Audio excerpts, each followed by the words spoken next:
A lot of times people tend to consider themselves to be very logical and reasonable when it comes to moral decision making.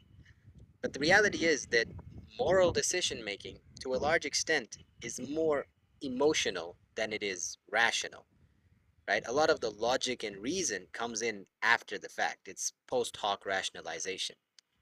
This is, there's a lot of research that's been done by the likes of the psychologist Jonathan Haidt, for example, in 2001, I think. And a lot of that research, he's even talked about in his book, The Righteous Mind, which you can read. It's an interesting book. And basically, the idea is that whenever we make a moral decision, it's more of a gut feeling.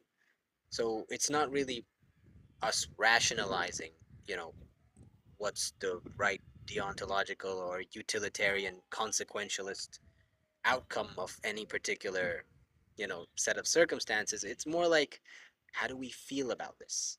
Does it create this sort of visceral sense of disgust within us? Or does it not? Are we okay with it? And that's what really guides the decision making. The justification, the reasoning comes later on.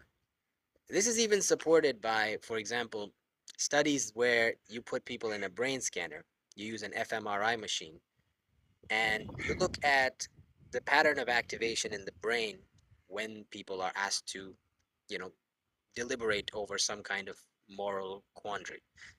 And when they do that, they see that first, the part of the brain that activates first is the limbic system. And it's only after that that the activation spreads up to the level of the cortex. Again, supporting the idea that moral decision making is emotions first, logic second.